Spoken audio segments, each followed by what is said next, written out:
ಶ್ರೀ ಗುರುಭ್ಯೋ ನಮಃ ಜನ್ಮಾದ್ಯಸ್ಯ ಯತೋನ್ವಯಾತ್ ಇತರತಶ್ಚ ಅರ್ಥೇಷ್ವಭಿಜ್ಞಸ್ವರಾಡ್ತೇನೆ ಬ್ರಹ್ಮಹೃದಾಯ ಆದಿಕವಯೇ ಮುಖ್ಯಂತಿ ಯಂ ಸೂರಯಃ ತೇಜೋ ವಾರಿ ಮೃದಾಂ ಯಥಾ ವಿನಿಮಯೋ ಯತ್ರ ಸರ್ವಂ ಷಡದಾಮ್ನಾ ಸ್ವೇನ ಸದಾ ನಿರಸ್ತಕುಹಕಂ ಸತ್ಯಂ ಪರಂ ಧೀಮಹಿ ಸ್ವಸ್ತ್ಯಸ್ತು ಸತಾಂ. ಪರೀಕ್ಷಿನ್ ಮಹಾರಾಜ ಮತ್ತು ಶುಕಾಚಾರ್ಯರು ಪರಸ್ಪರ ಭಗವದ್ವಿಷಯಕವಾಗಿರ್ತಕ್ಕಂಥ ಮಾತುಕತೆಗಳನ್ನೆಲ್ಲವನ್ನು ಕೂಡ ಆಡ್ತಾ ಸಂವಾದವನ್ನು ಮಾಡ್ತಾ ಇದ್ದಾರೆ. ರಾಜನಿಗೊಂದು ಪ್ರಶ್ನೆ ಬಂತು. ದೇವರು ಸಮ, ಎಲ್ಲರಲ್ಲೂ ಕೂಡ ಒಂದೇ ರೀತಿಯಲ್ಲಿ ಇರ್ತಾನೆ, ಎಲ್ಲರನ್ನೂ ಕೂಡ ಒಂದೇ ರೀತಿಯಲ್ಲಿ ನೋಡ್ತಾನೆ ಅಂತ. ಆದರೆ ನೋಡಿದರೆ ಆ ದೈತ್ಯರನ್ನು ವಧೆ ಮಾಡ್ತಾನೆ, ದೇವತೆಗಳ ಪಕ್ಷ ವಹಿಸ್ತಾನೆ. ಇದು ಇಂದ್ರನ ಪಕ್ಷ, ಅದನ್ನು ವಹಿಸಿ ದಿತಿ ಮಕ್ಕಳನ್ನೆಲ್ಲರನ್ನು ಕೂಡ ಕೊಲ್ತಾನಲ್ಲ ದೇವರು. ಇದು ಯಾಕೆ ಅಂತ ಈ ರೀತಿಯಾಗಿ ಪ್ರಶ್ನೆ. ನಾವು ಒಬ್ಬರ ಪಕ್ಷ ವಹಿಸಬೇಕು ಅಂತಂದರೆ ಅದಕ್ಕೆಲ್ಲ ಕಾರಣಗಳಿರ್ತವೆ. ಒಂದು ಕಾರಣ, ಅವರ ಪಕ್ಷವನ್ನು ವಹಿಸಿದ್ರಿಂದ ನಮಗೇನಾದರೂ ಲಾಭ ಆಗ್ತದಂತಂದರೆ ಅವರ ಪಕ್ಷವನ್ನು ವಹಿಸ್ತೇವೆ. ನಿಜ ಲಾಭ ಪೂರ್ಣ ಭಗವಂತ. ಅವನಿಗೆ ಇವನ ಪಕ್ಷವನ್ನು ವಹಿಸಿದ್ರಿಂದ, ದೇವತೆಗಳ ಪಕ್ಷ ವಹಿಸಿದ್ರಿಂದ, ಅವರೇನಾದರೂ ಕೊಟ್ಟದ್ರಿಂದ ದೈತ್ಯರನ್ನು ತಾನು ಸಂಹಾರ ಮಾಡಬೇಕಂತಂದ್ರೆ ಅವರಿಂದ ಹೆದರಿಕೆ ಇರಬೇಕು. ಆ ಹೆದರಿಕೆಯೂ ಇಲ್ಲ. ದೇವತೆಗಳಿಂದ ಲಾಭ ಇಲ್ಲ, ದೈತ್ಯರಿಂದ ಹೆದರಿಕೆ ಇಲ್ಲ. ಹಾಗಿದ್ರೂ ಕೂಡ ಭಗವಂತ ಯಾಕೆ ದೇವತೆಗಳ ಪಕ್ಷವನ್ನು ವಹಿಸ್ತಾನೆ, ದೈತ್ಯರನ್ನ ಸದೆಬಡಿತಾನೆ? ಇದು ಯಾಕೋ ನನಗೆ ಸ್ವಲ್ಪ ಪಕ್ಷಪಾತಿ ಅಂತ ಅನಿಸ್ತದಲ್ವ. ನಮ್ಮ ರಾಜನಿಗೂ ಭಗವಂತನಿಗೇನು ವ್ಯತ್ಯಾಸ ಬಂತು? ಹೊಗಳಿದ ಕವಿಗೆ ರಾಜ ಕಡಗ ಕಂಕಣ ಶಾಲು ಅದು ಇದೆಲ್ಲ ಹಾಕಿ ಬಹಳ ಮರ್ಯಾದೆ ಮಾಡ್ತಾನೆ.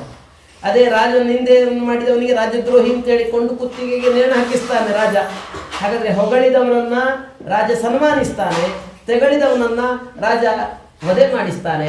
ಹಾಗೆ ರಾಜನ, ಸಾಮಾನ್ಯ ರಾಜನ ಕಾಮಕ್ರೋಧಾದಿ ವಿಕಾರಗಳಿಗೆ ಒಳಗಾಗುವ ರಾಜನ ಧೋರಣೆಯನ್ನೇ ಭಗವಂತನಲ್ಲೂ ಕೂಡ ಕಾಣ್ತಾ ಇದ್ದೇವಲ್ವ. ಭಗವಂತ ಯಾಕೆ ಹೀಗೆ ಮಾಡಿದ? ಪಕ್ಷಪಾತದ ಧೋರಣೆ ಅನ್ನುವಂಥದ್ದು ಏನುಂಟು ಅದನ್ನು ಮಾಡ್ತಾನಲ್ವ ಅಂತ ಕೇಳಿದ್ದಕ್ಕೆ ಶುಕಾಚಾರ್ಯರು ಉತ್ತರ ಕೊಡುವಾಗ ಭಗವಂತನಿಗೆ ಯಾರೂ ಕೂಡ ತನ್ನ ಪಕ್ಷದವರು ಅಂತ ಇಲ್ಲ. ಭಗವಂತ ಯಾರ ದೇವತೆಗಳ ದಾನವರ ಪಕ್ಷವನ್ನು ವಹಿಸುವುದೇ ಇಲ್ಲ. ಗುಣಪಕ್ಷಪಾತಿ ಭಗವಂತ. ಎಲ್ಲಿ ಸದ್ಗುಣ ಉಂಟೋ ಆ ಗುಣವನ್ನು ಭಗವಂತ ತಾನು ವಿಶೇಷವಾಗಿ ರಕ್ಷಣೆ ಮಾಡ್ತಾನೆ, ಅಲ್ಲಿ ತಾನು ಇರ್ತಾನೆ. ಇದು ಭಗವಂತನ ರೀತಿ. ಇದಕ್ಕೆ ಸಾಕ್ಷಿ ಪ್ರಹ್ಲಾದನ ಪಕ್ಷವನ್ನು ಭಗವಂತ ವಹಿಸಿದ. ಪ್ರಹ್ಲಾದನ ಜಾತಿ ಅದನ್ನು ಭಗವಂತ ನೋಡಲಿಲ್ಲ. ಅಸುರ ಜಾತಿ ಅಂತ ಹೇಳಿಕೊಂಡು ನೋಡಿಕೊಂಡು ದೇವತೆಗಳ ಜಾತಿಯಲ್ಲಿ ಇಲ್ಲ ಅಂತ ಹೇಳಿಕೊಂಡು ಅವನನ್ನು ಕಡೆಗಾಣಿಸದೆ ಅವನ ಪಕ್ಷವನ್ನು ವಹಿಸಿ ಪ್ರಹ್ಲಾದನಿಗೋಸ್ಕರ ತಾನು ನರಸಿಂಹನಾಗಿ ಪ್ರಕಟನಾದ, ಹಿರಣ್ಯಕಶಿಪುವಿನ ವಧೆ ಇತ್ಯಾದಿಗಳನ್ನೆಲ್ಲವನ್ನು ಕೂಡ ತಾನು ಮಾಡಿದ ಅನ್ನೋದನ್ನು ಹೇಳ್ತಾ, ಯಾಕೆ ಇದು, ಇದರ ಬಗ್ಗೆ ವಿವರಣೆಯನ್ನು ಕೊಡು ಅಂತ ಈ ರೀತಿಯಾಗಿ ಹೇಳಿದ್ದಕ್ಕೆ, ಹಿರಣ್ಯ ಕಶಿಪುವಿನ ವಧೆಯನ್ನು ಮಾಡಿದ ವರಾಹ ಅದನ್ನು ಕಂಡು ಅವನ ಮಕ್ಕಳೆಲ್ಲ ತುಂಬ ಅಳ್ತಾ ಇದ್ದಾರಂತೆ. ಋಷದ್ಭಾನು ಅಂತ ಪತ್ನಿ, ಅವಳು ಕೂಡ ತುಂಬ ದುಃಖವನ್ನು ಅನುಭವಿಸ್ತಾ ಇದ್ದಾಳಂತೆ. ಹಿರಣ್ಯಕಶಿಪು ಬಂದ, ಹಿರಣ್ಯಾಕ್ಷನ ವಧೆಯನ್ನ ಮಾಡಿರ್ತಕ್ಕಂಥ ವಿಷ್ಣುವನ್ನ ದ್ವೇಷ ಮಾಡ್ತಾ ಹಲ್ಲು ಕಡಿತಾ ತಾನು ಬಂದಂತೆ. ಬಂಧುಗಳಿಗೆಲ್ಲ ಸಾಂತ್ವನವನ್ನು ಹೇಳ್ತಾರೆ. ತನ್ನ ತಾಯಿ ಕೂಡ ಅಳ್ತಾ ಇದ್ದಾಳೆ, ಅವಳಿಗೂ ಕೂಡ ಸಾಂತ್ವನವನ್ನು ಹೇಳ್ತಾ ಇದ್ದಾರೆ. ನೀನು ಅಳಬೇಡಿ, ಸುಮ್ಮನೆ ಇರಿ. ಯಾಕೆ ಅಂತ ಕೇಳಿದ್ರೆ, ಭೂತಾನಾಂ ಇಹ ಸಂವಾಸ ಪ್ರಪಾಯಾಂ ಇವ ಸುವ್ರತೆ. ಈ ನೀರು ಕುಡಿಯುವಂತ ಸ್ಥಳದಲ್ಲಿ ಒಬ್ಬರಾದ್ಮೇಲೆ ಒಬ್ಬರು ನೀರು ಕುಡಿಲಿಕ್ಕೆ ಹೋಗ್ತೇವೆ ಹೇಗೋ, ಅವರಾದ್ಮೇಲೆ ನಾವು ನಮ್ಮ ಮತ್ತೆ ಅವರ ಮಧ್ಯದಲ್ಲಿ ಮತ್ತೆ ಯಾರು ಬರಲಿಕ್ಕೆ ನಾವು ಬಿಡುವುದಿಲ್ಲ. ಆದರೆ ಅದು ಯಾವುದು ಶಾಶ್ವತ ಅಲ್ಲ, ನೀರು ಕುಡಿಯುವುದಕ್ಕಷ್ಟೇ ಆ ಸಂಬಂಧ. ಹಾಗೆ ನಾವು ಕೂಡ ಯಾರು ಕೂಡ ಸ್ಥಿರರಲ್ಲ, ಯಾವತ್ತೂ ಕೂಡ ಒಟ್ಟಿಗಿರುವವರಲ್ಲ. ನಮ್ಮ ವಿಶೇಷವಾಗಿ ಒಂದಿಷ್ಟು ಕಾಲ ನಮ್ದು ಋಣ ಅಂತ ಇರ್ತದೆ, ಆ ಋಣ ತೀರುವ ತನಕ ನಾವು ಒಟ್ಟಿಗೆ ಇರ್ತೇವೆ ಅಂತ ಹೇಳ್ತಾ ಇದಕ್ಕೊಂದು ಕಥೆಯನ್ನು ಹೇಳ್ತೇನೆ. ಹಿಂದೆ ಒಬ್ಬ ಸುಯಜ್ಞ ಅನ್ನುವಂಥ ಉಶೀನರ ದೇಶದ ರಾಜ ಯುದ್ಧವನ್ನು ತಾನು ಮಾಡಿ ಯುದ್ಧದ ಭೂಮಿಯಲ್ಲಿ ಮೃತನಾದಾಗ ಅವನ ಪತ್ನಿಯಂದಿರೆಲ್ಲ ಗೋಳಾಡ್ತಾ ಇದ್ದಾರೆ ಅವನ ಶರೀರದ ಮೇಲೆ. ಅಂತ್ಯ ಸಂಸ್ಕಾರಕ್ಕೆ ದೇಹವನ್ನು ಕೂಡ ಬಿಟ್ಟುಕೊಡ್ತಾ ಇಲ್ಲ, ಅಳ್ತಾ ಇದ್ದಾರೆ. ಆಗ ಬ್ರಹ್ಮಚಾರಿಯ ವೇಷದಿಂದ ಯಮ ಬಂದು ಕೇಳ್ತಾನೆ, ಯಾಕೆ ಹೀಗೆ ಮಾಡ್ತಾ ಇದ್ದೀರಿ, ಯಾಕೆ ಅಳ್ತಾ ಇದ್ದೀರಿ, ನೀವು ಹತ್ತಿರ ಸತ್ತಂತ ಅವನ ವ್ಯಕ್ತಿ ತಿರುಗಿ ಬರ್ತಾನೋ ಅಂತ ಈ ರೀತಿಯಾಗಿ ಎಲ್ಲ ಕೇಳ್ತಾ, ನನಗಿಂತ ವಯಸ್ಸಲ್ಲಿ ಹಿರಿಯರಿದ್ದೀರಿ, ಹುಟ್ಟು ಸಾವು ನಮ್ಮ ಅಧೀನದಲ್ಲಿ ಇಲ್ಲ, ಎಲ್ಲವೂ ಕೂಡ ಭಗವಂತನ ಅಧೀನದಲ್ಲಿರುವಂಥದ್ದು.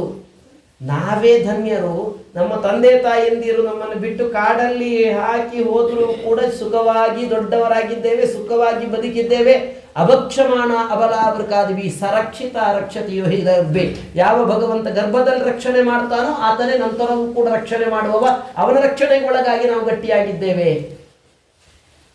ಪತಿಚ್ಯುತಂ ತಿಷ್ಟತಿ ದಿಷ್ಟರಕ್ಷಿತಂ ಗೃಹೇ ಸ್ಥಿತಂ ತದ್ವಿಹಿತಂ ವಿನಶ್ಯತಿ. ಮನೆಯಲ್ಲಿ ಜೋಪಾನ ಮಾಡಿಟ್ಟ ವಸ್ತು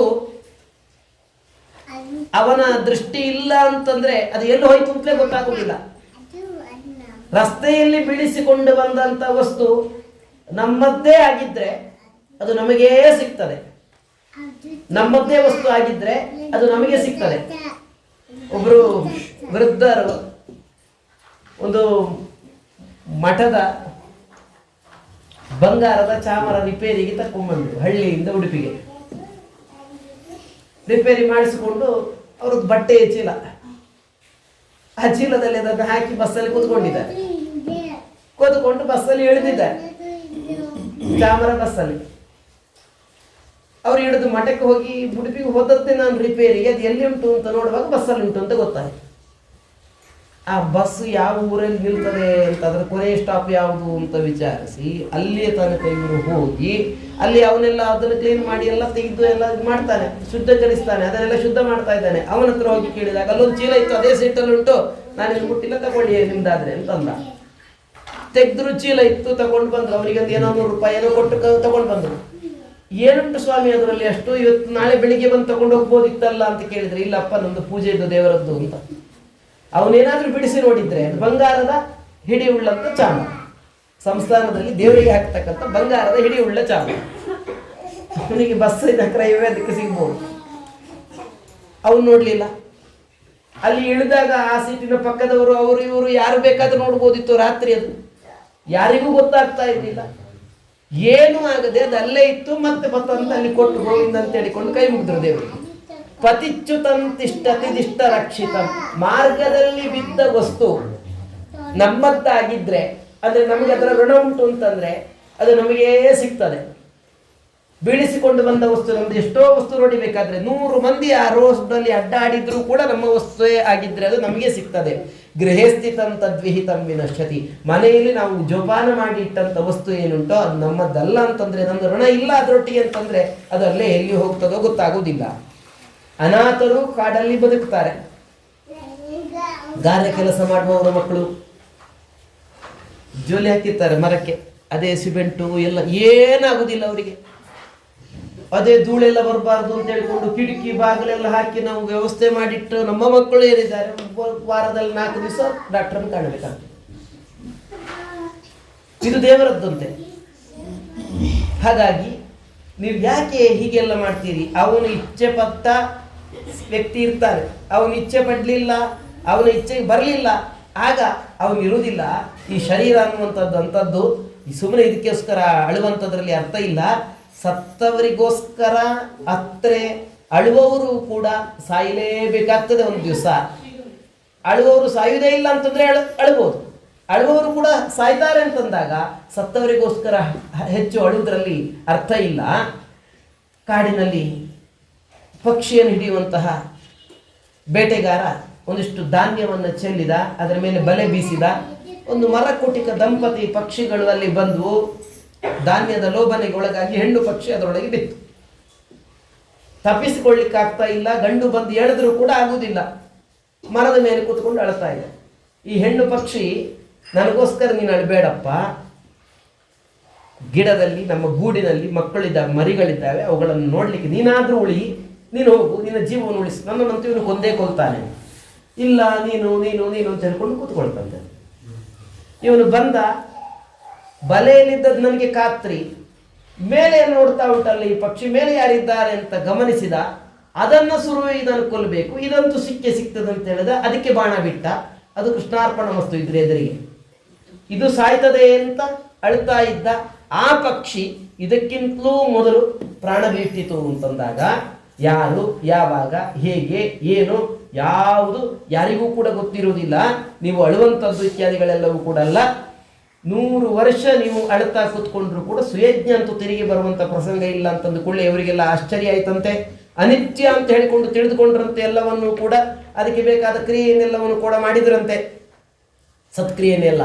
ಇದನ್ನ ಹಿರಣ್ಯಕಶಿಪು ತನ್ನ ಉಪನ್ಯಾಸ ಮಾಡ್ತಾನೆ, ಎಲ್ಲ ಭಗವದ್ಗೀತನ ಕೈಯಲ್ಲಿ ಅಂತ ಹೇಳಿಕೊಂಡು. ತನ್ನ ತಮ್ಮನ ಹೆಂಡತಿಗೆ, ತನ್ನ ತಾಯಿಗೆ, ತಮ್ಮನ ಮಕ್ಕಳಿಗೆ ಎಲ್ಲ ಉಪಾಸನೆ ಅವರಿಗೆಲ್ಲ ವಿಶೇಷವಾಗಿ ಇದನ್ನೆಲ್ಲವನ್ನು ಕೂಡ ಮಾಡಿ ಕೊನೆಗೆ ಅವರೆಲ್ಲರೂ ಕೂಡ ಒಳ್ಳೆಯ ದಾರ್ಢ್ಯವನ್ನು ಪಡೆದುಕೊಂಡರು. ಅದಕ್ಕೆ ಬೇಕಾದ ವ್ಯವಸ್ಥೆ ಇತ್ಯಾದಿಗಳನ್ನೆಲ್ಲವನ್ನು ಕೂಡ ಮಾಡಿದ್ರಂತೆ.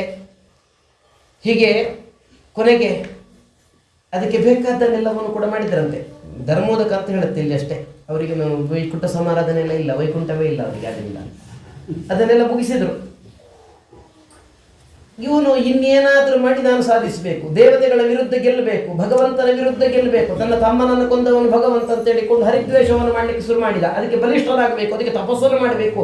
ಬ್ರಹ್ಮನನ್ನು ಕುರಿತು ತಪಸ್ಸನ್ನು ಮಾಡ್ತೇನೆ ಅಂತ ಹೇಳಿಕೊಂಡು ದೀರ್ಘಕಾಲ ತಪಸ್ಸನ್ನು ಅಂತದ್ದೇನುಂಟು ಅದನ್ನು ಮಾಡಿದಾಗ ನದಿಗಳೆಲ್ಲವೂ ಕೂಡ ಕ್ಷೋಭೆಗೊಳ್ತಾ ಇದೆ, ಪರ್ವತ ಎಲ್ಲ ಮೇಲೆ ಕೆಳಕ್ಕಾಗ್ತಾ ಇದೆ ಅವನ ತಪಸ್ಸಿನಿಂದ. ದೇವತೆಗಳೆಲ್ಲರೂ ಕೂಡ ಭಗವಂತನನ್ನು ಕಂಡ್ರಂತೆ, ಬ್ರಹ್ಮದೇವರನ್ನು ಕಂಡ್ರಂತೆ. ಹೀಗೆ ಬ್ರಹ್ಮ ತಾನು ಹಿರಣ್ಯ ಕಶಿಪುವಿಗೆ ಅನುಗ್ರಹವನ್ನು ಮಾಡಬೇಕು ಅನ್ನುವ ದೃಷ್ಟಿಯಿಂದ ಉತ್ತಿಷ್ಟೋತ್ತಿಷ್ಟ ಭದ್ರಂತೆ ಅಂತ ಹೇಳಿಕೊಂಡು ಎಬ್ಬಿಸ್ತಾನೆ. ಒಳ್ಳೆಯದಾಗ್ಲಿ, ಅದ್ಭುತ, ಇಡೀ ಶರೀರ ಇರುವೆಗಳಿಂದ ತಿನ್ನಲ್ಪಟ್ಟರೂ ಕೂಡ ತಪಸ್ಸನ್ನು ಮಾಡ್ತಾ ಇದೆಯಲ್ಲ, ನೈತತ್ಪೂರ್ವ ಋಷಯಶ್ಚಕ್ರುಹು, ಇಲ್ಲಿಯ ತನಕ ಯಾರು ಕೂಡ ಮಾಡಿದ್ದಿಲ್ಲ, ಇನ್ನು ಮುಂದೆ ಯಾರು ಕೂಡ ಈ ರೀತಿ ತಪಸ್ಸನ್ನು ಮಾಡಲಿಕ್ಕೆ ಇಲ್ಲ ಅಂತ ಕಾಣ್ತದೆ. ಅದ್ಭುತ ತಪಸ್ಸನ್ನು ಮಾಡಿದ್ದಿ, ಏನು ವರ್ಷ ಬೇಕು, ವರ ಬೇಕು ಕೇಳು, ಅದನ್ನು ಕೊಡ್ತೇನೆ ಅಂತ ಈ ರೀತಿಯಾಗಿ ಬ್ರಹ್ಮದೇವರು ಕೇಳಿದ್ರಂತೆ. ಅದಕ್ಕೆ ಹಿರಣ್ಯಕಶಿಪು ನನಗೆ ನೀನು ವರ ಕೊಡ್ತಿ ಅಂತಂದರೆ ನನಗೊಂದು ಒಳ್ಳೆಯ ವರವನ್ನು ಕೊಡು, ಅವಧ್ಯತ್ವ ವರ ಅನ್ನುವಂಥದ್ದು ಏನುಂಟು ಅದನ್ನು ಕೊಡು. ಇಲ್ಲಪ್ಪ, ಅವಧ್ಯತ್ವ ವರವನ್ನು ಯಾರಿಗೂ ಕೂಡ ಕೊಡುವುದಿಲ್ಲ ನಾನು. ಸರಿ, ಹಾಗಾದ್ರೆ ಯದಿ ದಾಸ್ಯಸ್ಯ ಅಭಿಮತಾನ್, ಒಂದು ವೇಳೆ ನನಗೆ ವರವನ್ನು ಕೊಡ್ತೀನಿ ಅಂತಂದ್ರೆ ಭೂತೇಭ್ಯ ತ್ವದ್ವಿಸೃಷ್ಟೇಭ್ಯ, ನೀನು ಸೃಷ್ಟಿ ಮಾಡಿದ ಯಾವ ಪ್ರಾಣಿಗಳಿಂದಲೂ ನನಗೆ ಮರಣ ಬರಬಾರದು ಅಂತಹ ವರವನ್ನು ಕೊಡು. ಅಸ್ತು ಅಂದ್ರಂತೆ ಬ್ರಹ್ಮದೇವರು. ಇವನಿಗೆ ಸ್ವಲ್ಪ ಸಂಶಯ ಬಂತು, ಎಲ್ಲ ಅಷ್ಟು ಬೇಗ ಸುಲಭದಲ್ಲಿ ಅಸ್ತು ಅಂತ ಹೇಳಿದ್ರಲ್ಲ, ಹಾಗಾದ್ರೆ ನಾಂತರ್ ಬಹಿಹಿ, ಹೊರಗೆ ಸಾಯಬಾರ್ದು ಒಳಗೆ ಸಾಯಬಾರ್ದು ಅಂದ. ಅಸ್ತು ಅಂದ್ರಂತೆ. ರಾತ್ರಿ ಸಾಯಬಾರ್ದು, ಹಗಲು ಸಾಯಬಾರ್ದು, ಅದಕ್ಕೂ ಅಸ್ತು ಅಂದ್ರಂತೆ.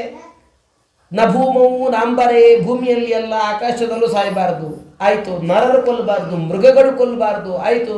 ವ್ಯಸುಮಿಹಿ, ಪ್ರಾಣ ಇಲ್ಲದೆ ಇರ್ತಕ್ಕಂಥ ವಸ್ತುಗಳು, ಪ್ರಾಣ ಇರುವ ವಸ್ತುಗಳು ಕೂಡ ಕೊಲ್ಲಬಾರ್ದು, ಆಯಿತು. ಸುರ ಮಹೋರಗಗಳು ಕೊಲ್ಲಬಾರ್ದು, ಅದಕ್ಕೂ ಅಸ್ತು ಅಂದ್ರಂತೆ. ಅಪ್ರತಿದ್ವಂದ್ವತ, ನನಗೆ ಪ್ರತಿಯಾಗಿ ಯಾರು ಕೂಡ ಇರಬಾರ್ದು, ಅದಕ್ಕೂ ಕೂಡ ಅಸ್ತು ಅಂದ್ರಂತೆ ಕೊನೆಗೆ ಬ್ರಹ್ಮದೇವರು. ಸರಿ, ಹಾಗಾದ್ರೆ ಇಷ್ಟನ್ನೆಲ್ಲ ಕೇಳಿದ, ನನಗೆ ಇನ್ನು ಸಾವೇ ಇಲ್ಲ ಅನ್ನೋದನ್ನು ಖಚಿತ ಮಾಡಿಕೊಂಡಂತೆ.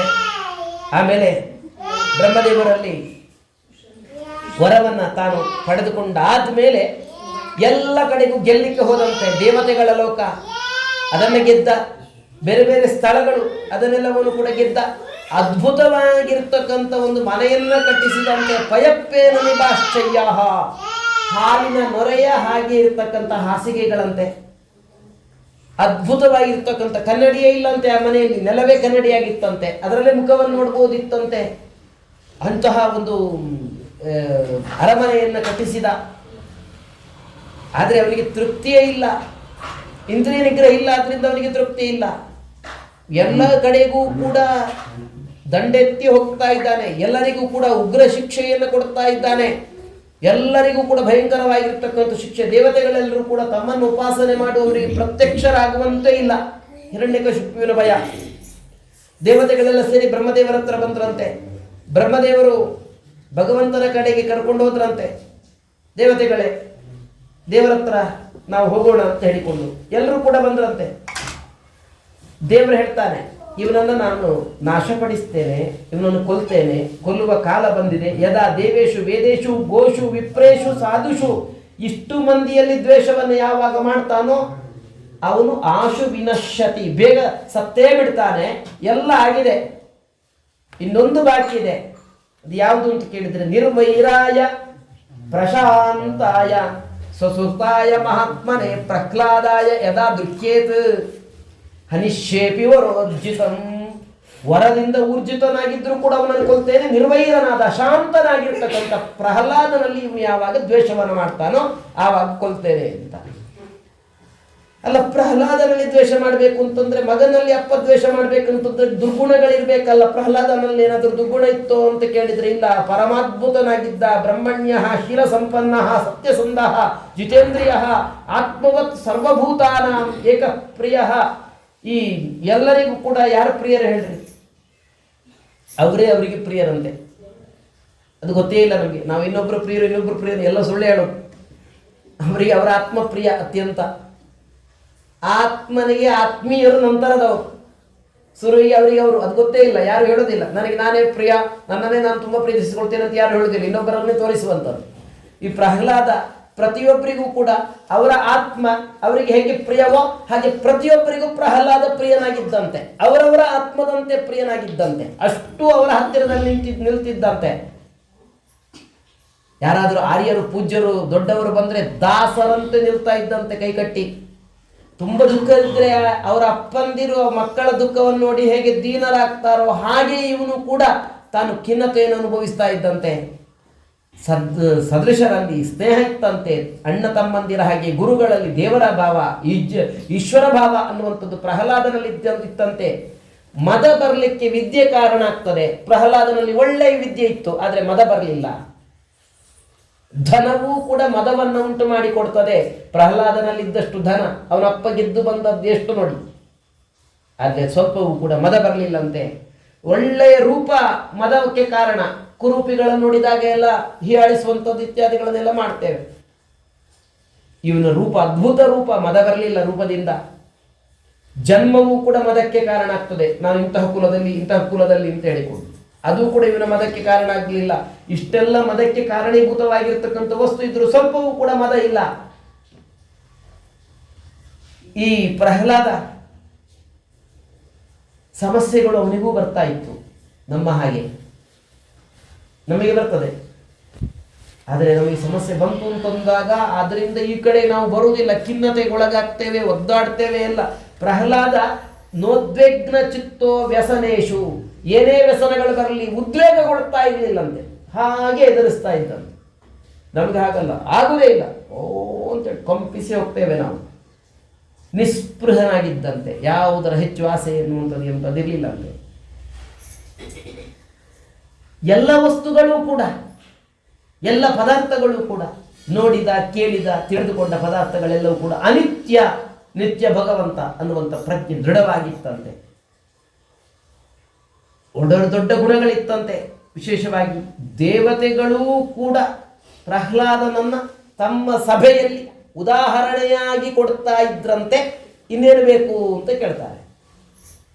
ಆದರೆ ಒಂದು ದೋಷ ಇತ್ತು. ಏನು ಅಂತ ಕೇಳಿದರೆ, ಕೃಷ್ಣಾಂತ ದೇವರ ಬಗ್ಗೆ ಧ್ಯಾನಕ್ಕೆ ಕೂತ್ರೆ ಹೊರಗಿನದ್ದು ಯಾವುದರ ಪರಿವೆಯೂ ಕೂಡ ಅವನಿಗಿರ್ತಾ ಇರಲಿಲ್ಲ. ನೆಸ್ತ ಕ್ರೀಡನಕೋ ಬಾಲಃ, ಜಡರಾಗಿ ಇರ್ತಾ ಇದ್ದಂತೆ, ಉನ್ಮತ್ತರಂತೆ ತೋರಿಸಿಕೊಳ್ತಾ ಇದ್ದಂತೆ. ಕೃಷ್ಣ ಗ್ರಹ ಗೃಹೀತಾತ್ಮ, ಕೃಷ್ಣ ಅನ್ನುವಂಥ ಗ್ರಹದಿಂದ ಗ್ರಸ್ತನಾಗಿದ್ದ. ಆಸೀನಃ ಪರ್ಯಟನ್ ಅಷ್ಟ್ನನ್ ಶಯಾನ ಪ್ರಪಿಬನ್ ಬ್ರುವನ್ ಅನುಸಂಧತ ಏತಾನಿ, ಎಲ್ಲವನ್ನು ಮಾಡ್ತಾ ಇದ್ದ, ತಿಂತಾ ಇದ್ದ, ಉಣ್ತಾ ಇದ್ದ, ಹೋಗ್ತಾ ಇದ್ದ, ನಿದ್ದೆ ಮಾಡ್ತಾ ಇದ್ದ. ಆದರೆ ಯಾವುದರ ಅನುಸಂಧಾನವೂ ಇಲ್ಲ. ಎಲ್ಲವನ್ನು ಕೂಡ ಭಗವಂತನ ಅನುಸಂಧಾನದ ಹಿನ್ನೆಲೆಯಲ್ಲಿ ಮಾಡ್ತಾ ಇದ್ದ. ಕ್ವಚಿತ್ ರೋದತಿ ಗೋವಿಂದ ಚಿಂತಾ ಚಂಚಲ ಚೇತನ, ಗಟ್ಟಿಯಾಗಿ ಗೋವಿಂದ ಅಂತ ಹೇಳಿಕೊಂಡು ಅಳ್ತಾ ಇದ್ದ. ಕೆಲವು ಸರ್ತಿ ನಗ್ತಾ ಇದ್ದ. ಉದ್ಗಾತ ಗಟ್ಟಿಯಾಗಿರ್ತಕ್ಕಂಥ ಗಾನವನ್ನು ಮಾಡ್ತಾ ಇದ್ದ. ಗಟ್ಟಿಯಾಗಿ ಹರೇ ಕೃಷ್ಣ ಅಂತ ಹೇಳಿಕೊಂಡು ನಾದವನ್ನು ಹೊರಹೊಮ್ಮಿಸ್ತಾ ಇದ್ದ. ವಿಲಜ್ಜೋ ನೃತ್ಯತಿ ಕ್ವಚಿತ್, ವಿಲಜ್ಜನಾಗಿ ನರ್ತನವನ್ನು ಭಗವಂತನ ಎದುರಿಗೆ ಕೆಲವೊಮ್ಮೆ ಮಾಡ್ತಾ ಇದ್ದ. ಹೀಗೆ ಪ್ರಹ್ಲಾದ ತನ್ಮಯತೆಯಿಂದ ಭಗವಂತನ ಉಪಾಸನೆಯನ್ನು ಮಾಡ್ತಾ ಇದ್ದ. ಇಂತಹ ಪ್ರಹ್ಲಾದ ಯಾಕೆ ತಂದೆಯನ್ನು ಕಂಡ್ರೆ ಪ್ರಹ್ಲಾದನಿಗೆ, ಅಥವಾ ಪ್ರಹ್ಲಾದನನ್ನು ಕಂಡ್ರೆ ತಂದೆಗೆ ಯಾಕೆ ಆಗ್ತಾ ಇರಲಿಲ್ಲ ಅಂತ ಕೇಳಿದರೆ ಅದಕ್ಕೆ ಗುರುಕುಲ ಕಾರಣ ಆಯಿತು ಅಂತ ಹೇಳ್ತಾರೆ. ಯಾಕೆ? ಯಾರು ಗುರುಕುಲ? ಷಂಡಾವೃಕರ ಗುರುಕುಲ.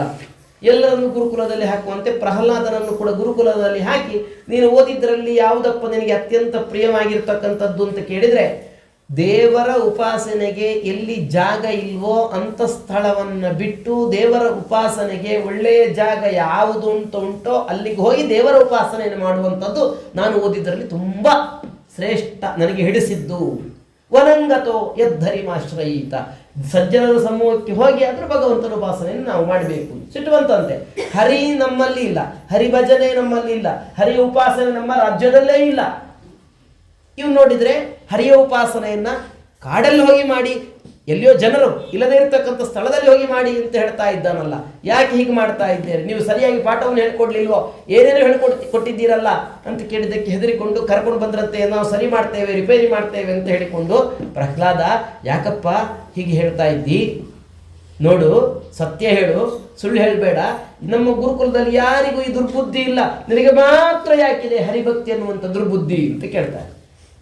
ಬುದ್ಧಿಭೇದ ಪರಕೃತವೋ ಈ ಬುದ್ಧಿಭೇದ, ಅಥವಾ ಸ್ವತಃ ನಿನಗೆ ಬಂತೋ ಹೇಳಪ್ಪ ಅಂತ ಈ ರೀತಿಯಾಗಿ ಹೇಳಿದ್ದಕ್ಕೆ, ಇಲ್ಲಪ್ಪ ನಾನು ಮತ್ತೆ ಭಗವಂತ ಅಯಸ್ಸು ಮತ್ತೆ ಅಯಸ್ಕಾಂತ ಇದ್ದಂತೆ, ಅಯಸ್ಕಾಂತ ಅಯಸ್ಸನ್ನು ಎಳೀತದೆ, ಅಯಸ್ಸು ಅಯಸ್ಕಾಂತದ ಹತ್ತಿರಕ್ಕೆ ಹೋಗ್ತದೆ, ಅದೆರಡು ಅವುಗಳ ಸ್ವಭಾವ. ಹಾಗೆ ನನ್ನ ಸ್ವಭಾವ ದೇವರ ಹತ್ತಿರಕ್ಕೆ ಹೋಗುವಂಥದ್ದು ಅಂತ ಹೇಳಿದ್ದಕ್ಕೆ ಸಿಟ್ಟು ಬಂತಂತೆ. ಏನು ಮಾಡಿದ್ರು ದೇವರನ್ನು ಬಿಡಲಿಕ್ಕೆ ಆಗುವುದಿಲ್ಲ ಅಂತ ಹೇಳಿದ್ದಕ್ಕೆ, ದೈತೇಯ ಚಂದನವನೇ ಜಾತೋಯಂ ಕಂಟಕದ್ರುಮಃ ಅಂತ ಹೇಳಿದ. ದೈತ್ಯರು ಅನ್ನುವಂಥ ದೊಡ್ಡ ಗಂಧದ ಮರ, ವನ, ಆ ವನದಲ್ಲಿ ನೀನೊಬ್ಬ ಮುಳ್ಳಿನ ಮರ ಆಗಿ ಬಿಟ್ಟಿಯಲ್ಲೋ. ತನ್ಮೂಲೋನ್ಮೂಲ ಪರಶೋರ್ ವಿಷ್ಣು, ಈ ಪರಶು ಕೊಡಲಿ ಮರವನ್ನು ಬೀಳಿಸ್ತದೆ, ಹಾಗೆ ವಿಷ್ಣು ಅವನು ಕುಟಾರ, ಕುಜನ ಕುಟಾರ, ವಿಠಲ ಕೊಡಲಿ ಇದ್ದಂತೆ ವಿಷ್ಣು, ನೀನು ಅದಕ್ಕೆ ಹಿಡಿಯಾಗಿ ಬಿಟ್ಟಿಯಲ್ಲೋ ಅಂತ. ಕೊಡಲಿ ಬರೀ ಕೊಡಲಿಯಿಂದ ಭಯ ಇಲ್ಲಂತೆ, ಕೊಡಲಿಯೊಟ್ಟಿಗೆ ಮರದ ಜಾತಿದ್ದೇ ಸೇರಿದರೆ ಮಾತ್ರ ಕೊಡಲಿಯಿಂದ ಭಯ.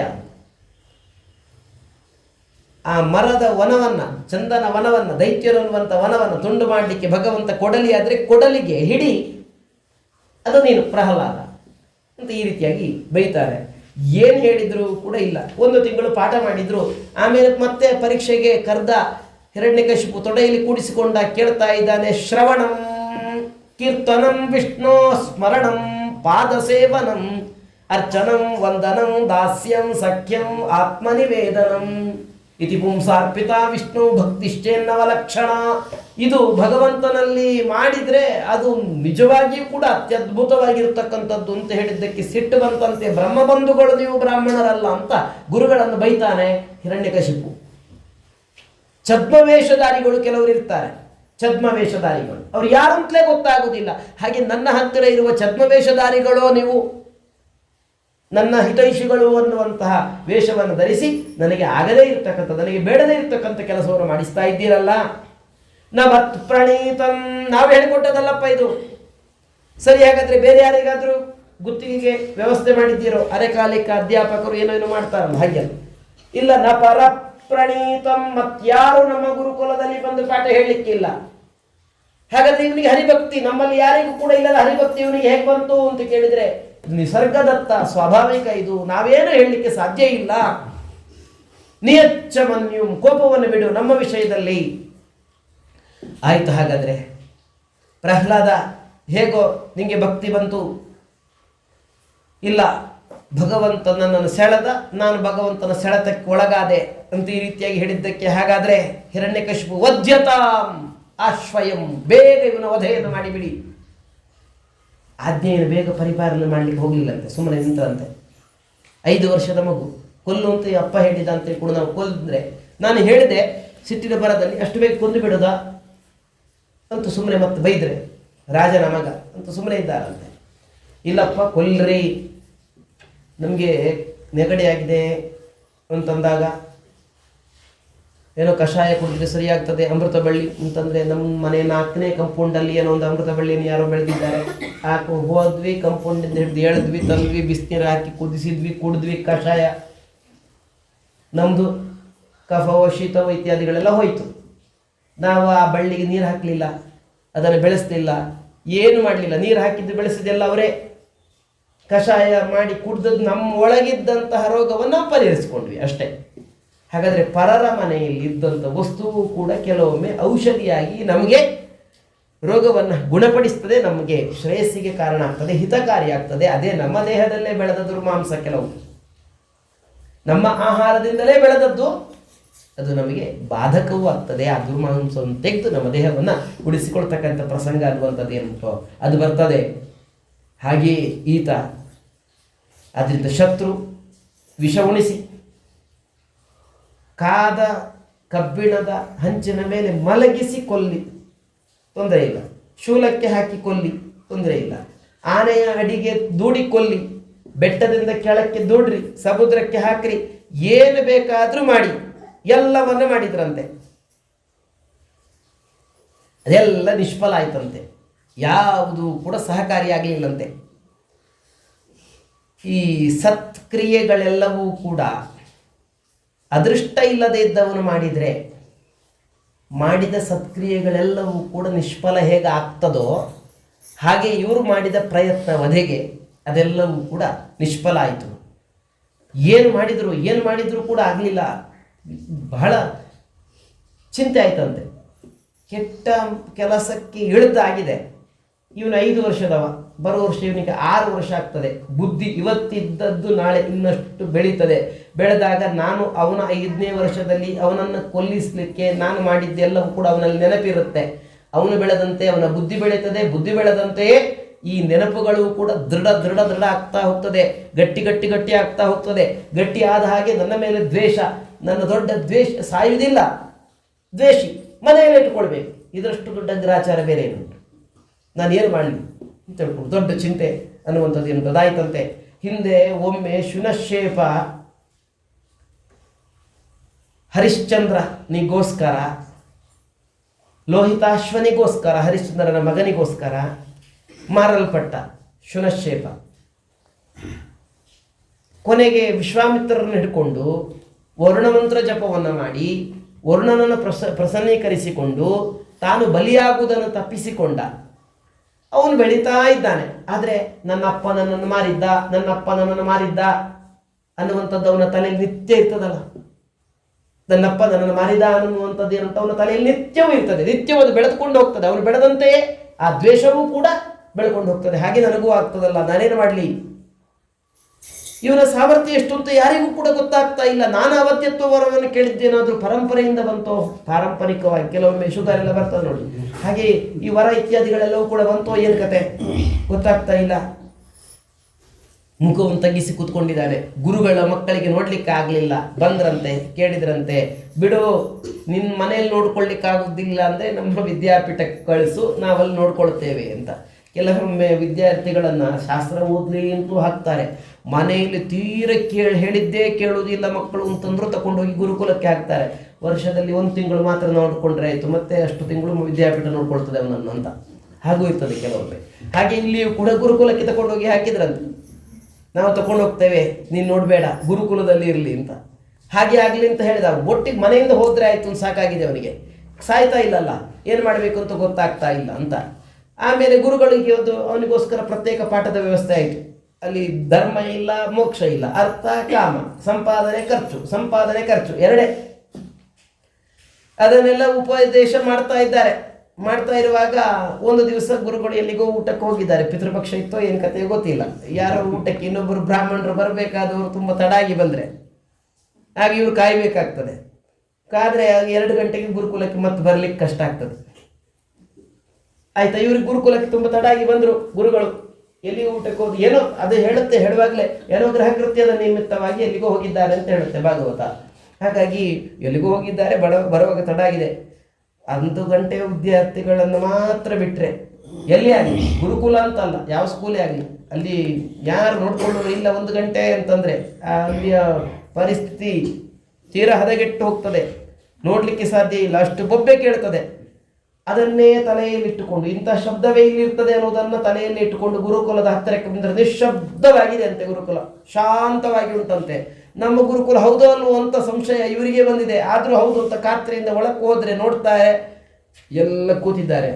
ಪ್ರಹ್ಲಾದನು ಕೂಡ ಕೂತಿದ್ದಾನೆ ಆಚಾರ್ಯ ಸ್ಥಾನದಲ್ಲಿ. ಪ್ರಹ್ಲಾದ ಶಿಷ್ಯರಾಗಿ ಗುರುಗಳೆಲ್ಲ ಏನು ಹೇಳ್ತಾರೆ ಅಂತ ಕಿವಿ ಕೊಟ್ಟರೆ, ಮಕ್ಕಳೇ ನೀವು ಎಷ್ಟು ವರ್ಷ ಬದುಕ್ತೀರಿ ಗೊತ್ತುಂಟು ಅಂತ ಪ್ರಹ್ಲಾದ ಕೇಳ್ತಾನೆ. 100 ವರ್ಷ ಸರಾಸರಿ ಬದುಕಿದರೆ. ಅದರಲ್ಲಿ ನಿಷ್ಫಲಂ ಯದಸೌರಾತ್ರ್ಯಾಂ ಅರ್ಧ ಆಯುಷ್ಯ ಅಂದರೆ 50 ವರ್ಷ ನಿದ್ರೆಯಲ್ಲಿ ಕಳೀತೇವೆ. ಆಮೇಲೆ 20 ವರ್ಷ ಚಿಕ್ಕ ಮಗು ಅಂತ ಆಟದಲ್ಲಿ ಹೋಗಿಬಿಡ್ತದೆ. ಮುಗ್ಧಸ್ಯ ಬಾಲ್ಯ ಕೌಮಾರೈಹಿ ಕ್ರೀಡತೋ ಯಾತಿ 20. ಉಳಿದದ್ದು 80ರ ನಂತರ 20 ವರ್ಷ ವಯಸ್ಸಾಗಿದೆ, ಏನು ಮಾಡಲಿಕ್ಕೆ ಸಾಧ್ಯ ಇಲ್ಲ. ಜರಯಾಗ್ರಸ್ತ ದೇಹಸ್ಯ ಯಾತ್ಯಕಲ್ಪಸ್ಯ 20. ಅಕಲ್ಪನಾಗ್ತಾನೆ, ಕಲ್ಪನ ಆಗುದಿಲ್ಲ, ಗಟ್ಟಿಯಾಗಿ ಆಗುದಿಲ್ಲ. ಮಧ್ಯದಲ್ಲಿ 10 ಉಳಿತು. ದೂರಾಪೂರೇಣ ಕಾಮೇನ ಮೋಹೇನ ಚ ಬಲೀಯಸ ಶೇಷಂಗ್ರಹೇಶು ಸಕ್ತಸ್ಯ. 10 ವರ್ಷ ಉಳಿದದ್ದಾದರೂ ಕೂಡ ಏನು ಅದು ಬೇಕು ಇದು ಬೇಕು ಅದಂತ ಅದಕ್ಕೆ ತರಬೇಕಾದ್ರೆ ಸಾಲ ಮಾಡಬೇಕು, ಅದನ್ನು ತಿರಿಸಬೇಕು, ಅದಕ್ಕೆ ಏನು ಅದು ಇದು ಅಂತ ಹೇಳಿಕೊಂಡು ಎಲ್ಲ ಅದರಲ್ಲಿ ಹೋಯಿತು. ಇಂಥದ್ದೇ ಸುಖ ನಮಗೆ ಎಲ್ಲಿಂದ ಹೇಗೆ ಸುಖ ಸಿಗಲಿಕ್ಕೆ ಸಾಧ್ಯ ನೋಡ್ರಿ. ಅದಕ್ಕೋಸ್ಕರ ಏನು ಮಾಡಬೇಕು? ಭಗವಂತನ ಉಪಾಸನೆ ಅನ್ನುವಂಥದ್ದು ಏನುಂಟೋ ಅದನ್ನು ಮಾಡಬೇಕು. ಅಲ್ಲಪ್ಪ ಭಗವಂತನ ಉಪಾಸನೆ ಮಾಡಲಿಕ್ಕೆ ನಮಗೆಲ್ಲ ತುಂಬ ಕಷ್ಟ ಕಾಣ್ತದೆ. ಇಲ್ಲಪ್ಪ, ಭಗವಂತನನ್ನು ಒಲಿಸಿಕೊಳ್ಳುವಂಥದ್ದು ತುಂಬ ಸುಲಭ.